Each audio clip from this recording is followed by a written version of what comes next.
Watch now as I take you down a road that is less traveled in the field of medicine. You've seen all the doctors, taken many tests and pills, but you keep getting worse. Do you know why? Welcome to Know the Cause. Hi, my name is Lourdes Menendez, and I really think that this is very important, what Doc Kaufman is always teaching us. We need to pay a lot of attention and then use it to change and improve our lives.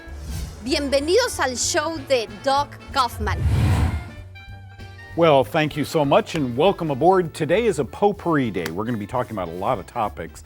Kyle Drew joins me today. Este es mi amigo. Hello, how do you do? Good to see you, Kyle.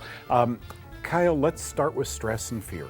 I think about so often exiting a doctor's office, there is fear. They don't mean to impose it on you, but we get frightened. And then we're going to be talking about some other fascinating things, Kyle. What's one of your favorites we're talking about? Yeah, I think that bronchitis, because every time I get sick, stress is involved, and then the bronchioles are involved as well for me. And this testimonial is amazing. What about skin problems? Can they be brought on by, say, antibiotics or stress in your life? You can see that it's a bit of a mess today, but it's a potpourri. Kyle and I are just going to shoot from the hip and talk about all these things, plus right smack in the middle you've got That's My Take. All that and more on today's Know the Cause. You got it.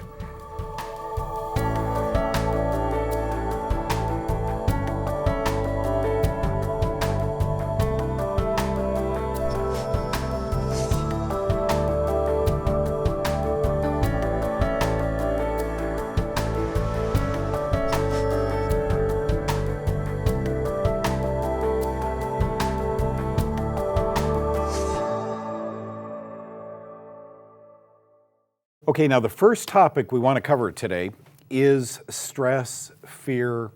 You know, what does it do? Yep. Does it cause illness? I don't think it's ever been put in better perspective than with a friend of ours named Ann King. Watch this. Know the Cause and Doug Kaufman, I just think are wonderful. I just love that he is educating people so that you don't have to be afraid. I know cancer has always been a big scare in my family and everything that you hear about it, and I just love that he talks about that you don't have to be afraid anymore. A lot of the tests are they're not true tests, and he encourages you, he's trying to educate people to get another opinion. Going to your doctor is important, but doctors don't know everything. They're limited in what they know, and unless they're having issues themselves and they're willing to get more information. And I'm glad to see that a lot of doctors are doing that. Isn't that amazing? I mean, attends a lecture and all of a sudden the fear has been lifted. I hear that all the time. But Kyle, so many people have gone to the doctor, gone down to their car, started the car, and began weeping. I mean, what they just heard is so tough that the stress alone can help drag them down. Well, for so many people who think that genetics is destiny, mom had it, dad had it, therefore I will have it, I think that you can will yourself into these things, and it can be extremely damaging. And we'll talk about some of the things that cause stress, but let me say at the very beginning, I read a great book on stress a couple of years ago. It was the most important book I'd ever read on this mind-body connection thing. And here's what it said. It said that when we are under chronic stress, all the time stress, biting our nails, traffic, bills, this guy's elected, that guy's elected, you know, everything can really pile up on us. It says that the cells of the body literally shut down so that nutrients cannot go in and toxins cannot leave. It was making the point that it is virtually impossible to be well when you are under chronic, long-term stress. And you pointed it out with me years ago, and I think Guy Evans noticed it with me. Both of you were saying, look, you're doing everything right on the outside, but you seem to get sick sometimes, and usually it follows bouts of stress. That was helpful just for somebody that I respect to show me this. Maybe it's helpful for you to know that this could be a root cause of some of the problems. Yeah, and it's not so much your stress as your perception of your it. stress. Sometimes the stress is so-so, but your perception is huge. Yeah. Now, you have a little pale gray gland sitting on each kidney. It's called an adrenal gland, and that liberates a hormone called cortisol. So we'll delve into that. Cortisol levels up, stress up, okay? But first this, fear and cortisol. Increased levels of cortisol happen when you're under a lot of fear or a lot of stress. Fear from a diagnosis, right? Fear from being overweight. Fear of genetic family illness. You and I have talked about that. Parents died of heart attacks and strokes, and so will you, because that's what you've been told. Breast cancer in the family is a big one, Kyle. But watch this experiment. Yep. I love this experiment that was run. Fear raises cortisol levels in children. So you talk about an unbiased. Yep. And they did this with salivary IgA, for those of you who are scientists. They didn't draw blood, they did it with saliva. Each child was taken into a semi-dark room. Right there, I'm scared, right? I'm a child. Slowly and quietly approached a terrarium. Inside the terrarium was a realistic looking snake, which was partially covered with mulch. The child was asked to stay away from the terrarium while the assistant removed the blanket that was covering the top of the tank, and the child was then asked to approach the tank. Then the assistant abruptly took the rubber snake out of the tank while simultaneously indicating the snake was fake. But get this, levels of cortisol in that child's body rose from 2 to 40 minutes. And here's the take-home message. Post-traumatic stress, it's called, right? I should have had it when I got back from Vietnam. I was one of the lucky ones who didn't. This occurred, it peaked in most children at 15 to 25 minutes. Wow. So after they saw, they're scared going in this dark room, seeing that terrarium, seeing the snake, looking at it, and then the instructor says, stay away from that snake, so your cortisol levels are up. But 20 minutes later, after they knew that was a rubber snake, their cortisol levels peaked. And they're replaying it over and over again. And the thing about the adrenal glands producing cortisol, when you're under stress, it peaks out with cortisol. But if you are chronically keeping that stress level high and the cortisol high, then the adrenals can give out, and then you can have too low of cortisol. You can have adrenal burnout, adrenal fatigue. And so each of these things, though, causes great stress on the body. The external stress causes stress on the body, and it is hard to get well unless you can take care of it. Now, my friend Robin ended up with bronchitis in a hospital after inhaling some fire fumes. Watch as we continue today's Know the Cause right after this break.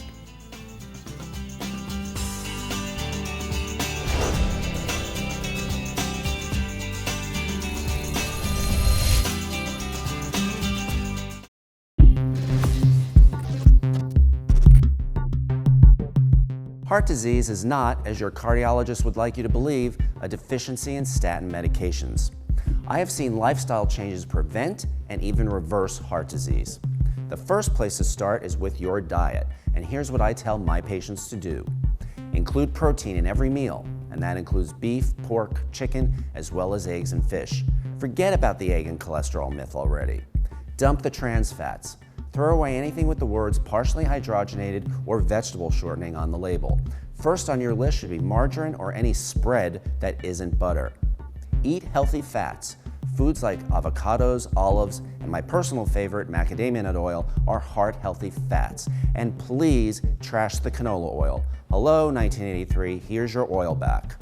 Slow carbs are actually better than no carbs, and that means plenty of green vegetables, even some pseudo-grains like quinoa, spelt, and teff get my thumbs up in moderation. Get moving. If you don't train your heart, it gets lazy and weak.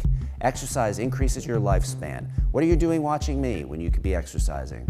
Cut the sugar. It's the #1 cause of death in the United States. If it were up to me, on every product that contained sugar, there would be a warning label, like on cigarette boxes, that simply states, sugar kills. It is the #1 cause of heart disease. Supplementation on top of diet and exercise can help support these efforts even more. My top 3 for heart: CoQ10, omega-3 fish oil, and vitamin D3. I'm Dr. Fred Pescatore for Know the Cause.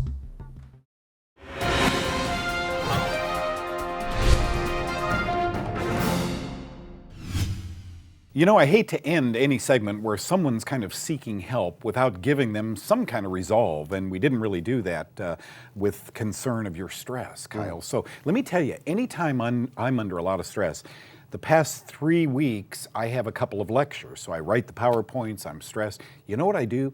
Get out in the garage. I used to jog, 5 miles, something like that. But get out in the garage, get on the trampoline, do my push-ups, pull-ups, etc. Sweat. That really helps me with my stress. It's hard to do when you're under a lot of stress or you're living kind of a fearful time in your life. So important. And then there are good supplements that you can take, and nobody knows more about that than Kyle. Well, and it's funny because I've been on the phone with Doug before, and he was going through something, and he was like, listen, I got to call you back. I got to go exercise this thing out. Yeah. And he was just, and he literally meant go out there and start working out.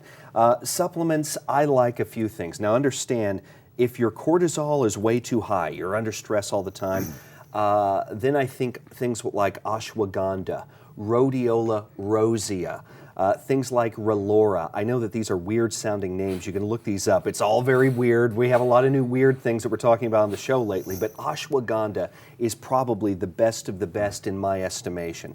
If your cortisol is too low, and by the way, I found out that mine is, it's been high and then it finally just bottomed out. Licorice root extract I find to be one of the greatest things ever for that. It's like Red Bull for the adrenals. It wakes them up again.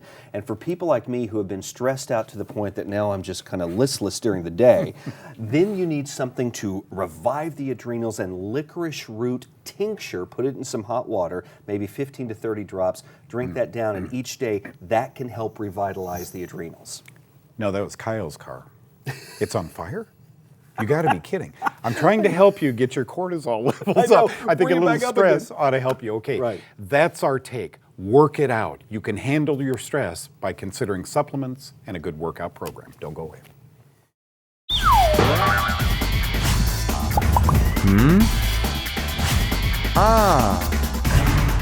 I was in the Marine Corps in Vietnam from the start of the Tet Offensive in 1968 through February of 1969. In Southeast Asia, I mean, it was a fungus and mold empire. Everything we did was covered with it. Our clothes were covered with it. We were covered with it. You couldn't wash it off. When I came back, I was covered with a type of skin fungus. I went to the Navy Medical Corps and asked for help, and they weren't able to do anything. The VA said, "We don't know what you got." And I went to many doctors who told me that. I don't know how to cure this, is what I heard repeatedly.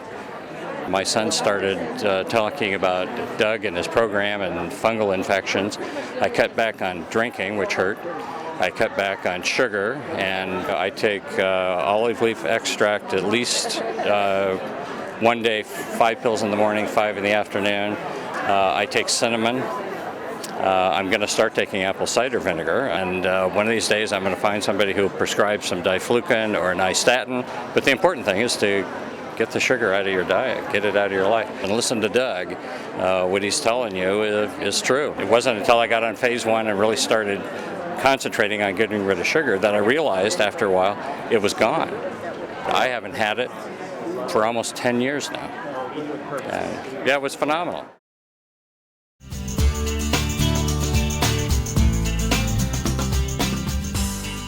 I'm in Plano, Texas. I'm the keynote speaker at the Health Fest every year. And the room was jammed. Kyle, you should have seen it. Just amazing. There were thousands of people that attended this Health Fest. Thank you, Marty Whittakin, for that. This wonderful couple comes up to me.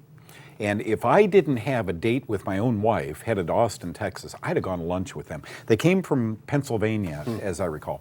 And Robin is the wife. And the story she told, well, let her tell you this story. My name's Robin Titus. I'm from Pittsfield, Pennsylvania. It's about 9 years ago now. I was involved in a fire, and after recuperating from the fire, then my lungs became infected. I was hospitalized for over 8 days with real bad bronchial and that sort of thing. I actually had bronchitis all my life. Steroids and antibiotics were used in accession to where I could not sleep at night for days, for weeks. I never slept at all. And the results of that was bloating and couldn't bend my legs, stiffness, soreness. And I vowed that I never wanted to be sick like that again, and I never wanted to take a steroid. We were introduced to Doug Kaufman through a homeopathic doctor, Dr. Ella, who's out in State College, Pennsylvania. And so I got on Doug's TV program, watching it daily. We started the phase 1 diet. Did not take any of the diflucan and nystatin at that time, but later on I did because I had so many problems from the drugs that they had given me. Started that program, dropped 50 pounds in like 6 months. And then from there, as long as I stay on the diet, I do really well. I have not been sick in 6 or 7 years, no antibiotics. I almost never have a cough, sore throat, anything.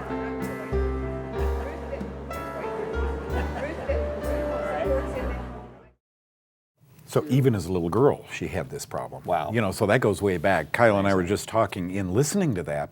This wasn't new. The fire didn't, it probably stimulated this with inhaling all the smoke and everything in the fire and so forth. But this has probably been going on in her a long, long time. And Robin and I talked about this a little bit when I met with she and her husband.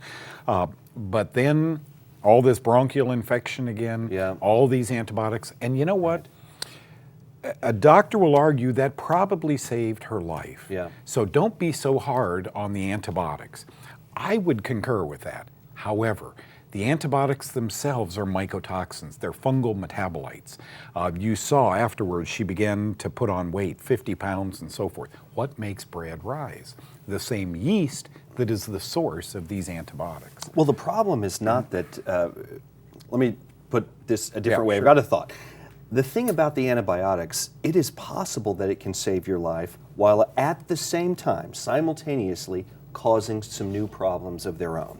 So it's perfectly fine to take antibiotics to save your life. By all means, do that. But whenever the time comes for the antibiotics to be over, it's time to start rebuilding because it really can create problems. And the first thing I always say to do is probiotics, probiotics, probiotics. You've got to replenish the good guy bacteria that the antibiotics have killed. With bronchitis, Doug, I mean, this is something I can relate to. I had asthma most of my life.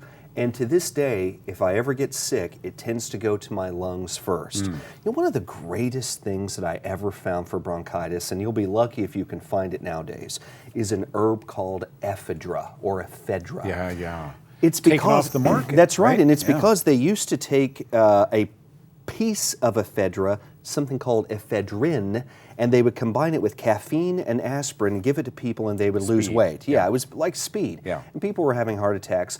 And it has nothing to do with ephedra itself. If you can find ephedra and your doctor says yes, go ahead and try it, then it's something really helpful. One other thing for the lungs, in case anybody else is watching that might have this, marshmallow root extract is one of the safest herbs you can take that tends to dry up the mucus, the excess mucus. You need a little bit, but the excess mucus that's found in the lungs. I remember when my wife was pregnant with our son Carson, our midwife said to Kaylin, you need to take some marshmallow for this that she was having. And it cleared it right up, but it shows you how safe it is because most things you can't take when you're pregnant. So marshmallow, if you can find ephedra, but my goodness, do you need a lot of antifungal support now, and you know all the great ones, oregano oil, caprylic acid, and all the rest. But one other thing, Doug, you've got to get some antimycotics. And antimycotics include things like chlorophyll, activated charcoal, and NAC, N-acetylcysteine, NAC. It's tremendously antimycotic or antimycotoxin, and it seems like you might have a lot in your system there. I'm sorry, he's falling asleep. Well, it's what? because I just... Are we on? What he said. Kyle and I have lunch together. I mean, we talk about this. Look, here's the good news. Robin found a doctor that eventually said, diflucan and nystatin. She lost 50 pounds. She's on the phase 1 diet.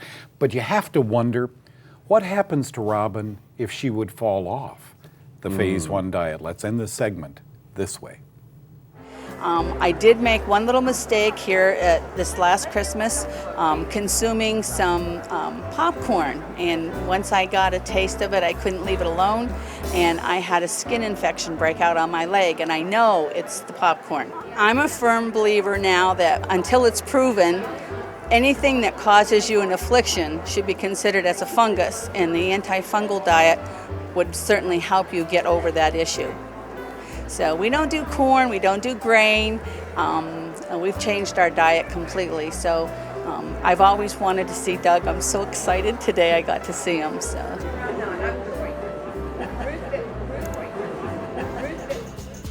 Coming up next on Know the Cause, many viewers have skin that looks like this. Is there resolve? We'll be right back with more.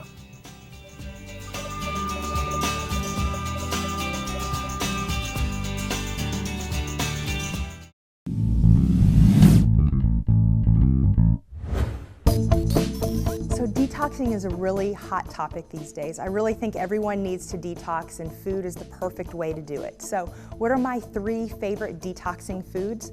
Number 1, lemon and water. I love lemon and water, especially first thing in the morning. The lemon just helps to just flush things out as well as the water.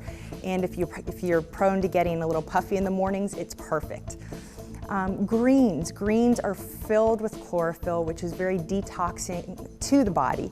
And then my last one, garlic. Garlic is an antifungal, which we know on phase 1 is a potent antifungal that we want to get as much of, but it also stimulates the liver and draws toxins out of the liver.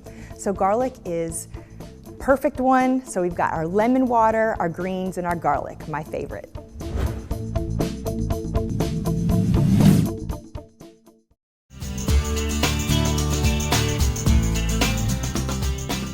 Wow, as I look at that now, I probably saw 30 or 40 of these. Seborrheic keratosis is what they're diagnosed at.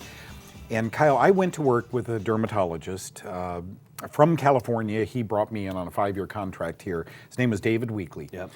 He would have treated those different the last year of his life than he did, the first year of his practice.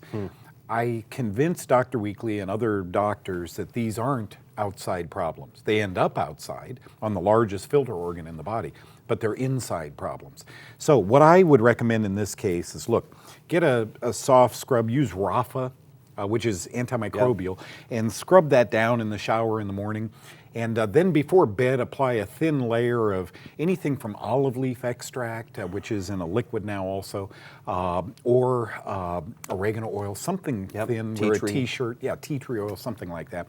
And then 3 to 5 minutes a day, go to a private place in your home, or preferably outside where you can expose that to the sun, just minimally, a few minutes a day. I wrote this down, diet. If this is an inside problem, diet would play a role. I think that you always have to look at that first, because there's always, it's counterintuitive to most of us that when things are on the skin, really that's just the outer manifestation of something that's likely going on the inside. This is kind of a natural health classic paradigm, is the idea that if it's on the skin, it's going on the inside. So changing the diet. I think you also mentioned the cell power. Yes, I did. Just to bring the pH to where it needs to be. Too high, too low, doesn't matter. Just trying to get it balanced is a huge part of it. And, getting vitamin D supplementally seems to be something that a few of the forward-thinking doctors are looking at right now for this very thing, for the seborrheic keratitis. I'll get my words right.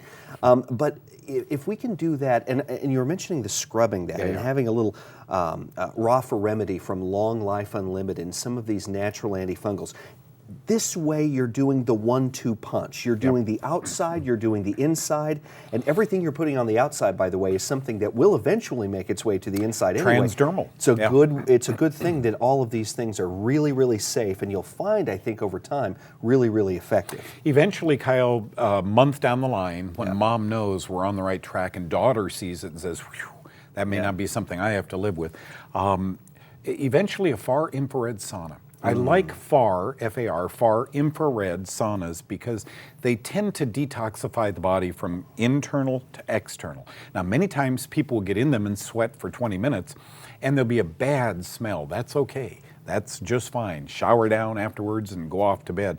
But I think that's essential also. Probably the most important thing we can talk about with regard to this condition is to know that so many people ask you and me, you in Oklahoma, me here in Dallas, how long do I have to be on that diet? This isn't a week on the diet and those are going to clear up. You're looking at 60 years it took to get those on your back. And so give it a good year of being careful with your diet. I'm a proponent of challenging. I'm not a proponent of cheating with the diet. A cheat means I'm going to continue doing it. A challenge means I'm going to eat a bowl of ice cream. Wow, look at, they're horrible today. So you can see a cause and effect relationship, but don't think This is something that is going to just magically erase, which is why pharmaceutical medicine, prescriptive medicine, has really gained the edge. They can take pain away like that. That's right. They can stop an infection like that. It's not so in our type of approach. This takes a long, long time. But it's lasting, and it actually works from the inside. And you learn from this, unlike prescriptive medicine. Don't go away, more Know the Cause right around the corner.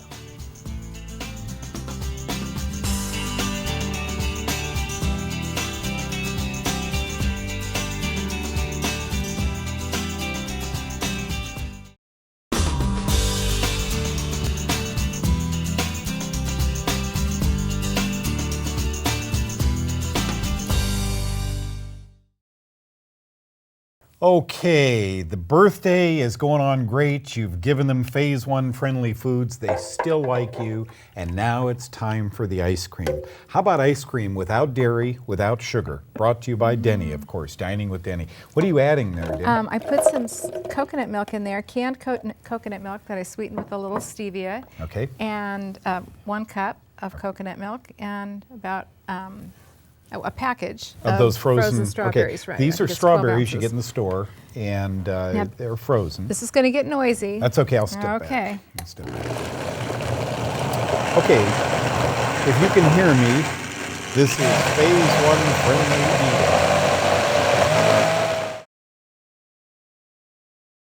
eating.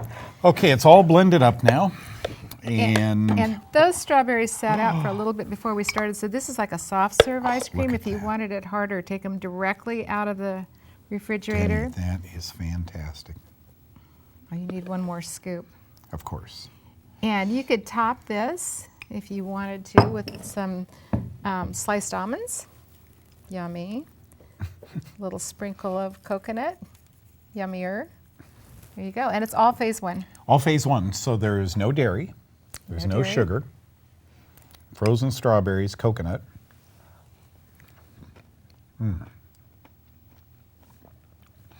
To me, this tastes so much better than ice cream. It's very natural. You really taste the strawberries. Really, yeah, it's really clean delicious. Tasting. And you could add a little more.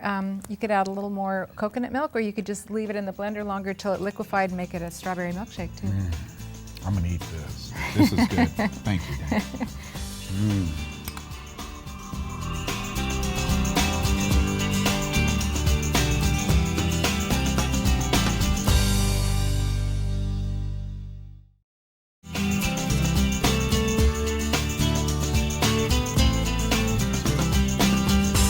Woo! What a show! Hey, I like it. That was amazing. From Very that nice. great opening, Lourdes, thank you so much. The Spanish opening. I thought that was kinda cool. I thought that was different, and that was very, like it. very good. You know, Paul and Robin Tabus, she's the one that had the bronchitis. Right. Fell in love with him. What an amazing couple. Thank you from our hearts for disclosing all of that, for teaching us. So many people have chronic bronchitis. You know, think about I've that. had it. And its role, the role fungus plays in that. Thank you, Anne. That was a real neat statement. I no longer live in fear. Thank you, Kyle Drew, for coming today. You know what all of those had in common? Each one of those testimonials, they were fearful. Yes. But now, Right. even she with her back may be set free. Let's Thanks do for it. joining us today. God bless you, folks. Bye-bye.